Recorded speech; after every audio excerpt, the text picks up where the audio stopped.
வாணியம்பாடி தொகுதியில் தமிழக வெற்றி கழக வேட்பாளர் சையத் புர்ஹானுதீன் தீவிர வாக்கு சேகரிப்பில் ஈடுபட்டார்.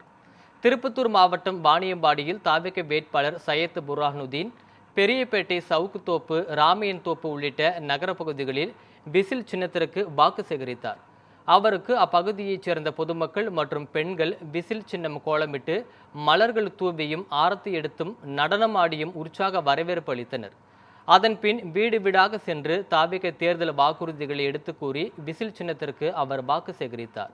அப்போது பிரச்சார வாகனத்தில் நின்றவாறு பேசிய சையத் புர்ஹானுதீன், தமிழக வெற்றி கழகம் ஆட்சிக்கு வந்தால் மக்கள் பணியை சிறப்பாக செய்வார்கள் என்பதால் தாவேகவை பார்த்து இரு கட்சிகளும் பயம் வந்துவிட்டது என்றும் தெரிவித்தார்.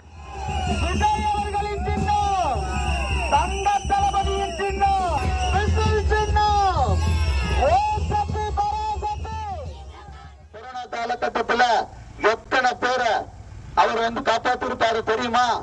ஆனா அவர் தற்கொலை செஞ்சுக்கிட்டாரு. அந்த தற்கொலையா இல்ல கொலையா கூட தெரியல. ஆனா திமுக காரங்களுக்கும் அதிமுக காரங்களுக்கும் ஒன்ன நான் சொல்ல விரும்புறேன்.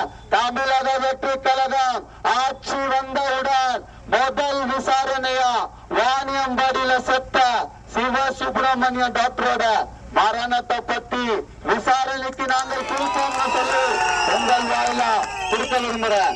தமிழக வெற்றி கழகம் ஆட்கள் பிஜேபியோட பீட்டிமா. நீங்க 14 கூட்டணியா அவங்க வச்சிருக்காங்க பிஜேபி காரங்க. இந்த பக்கம் திமுக தீய சக்தி திமுக 20க்கும் மேற்பட்ட கூட்டணிங்க. பாவம் அந்த வேட்பாளர், திமுக வேட்பாளர், அவர் துண்டு கழுத்துல போடுறதுக்கு பூமாலையாட்டம் பாவம் அந்த கழுத்து வலிக்குதான். அவ்வளவு கட்சி துண்டுங்க. அப்பேற்பட்ட கட்சியை நீங்க சேர்த்துக்கிட்டு இப்போ எப்படி 25 கட்சிகளும் அங்க 15 கட்சிகளும் ஒன்னா சேர்ந்து நீங்க தமிழக வெற்றி கழகத்தை ஏன் எதிர்க்கிறாங்க? ஏன்னா பயம். நாங்க வந்தா மக்களுக்கு நல்லது செஞ்சிருவோம்னு பயம்.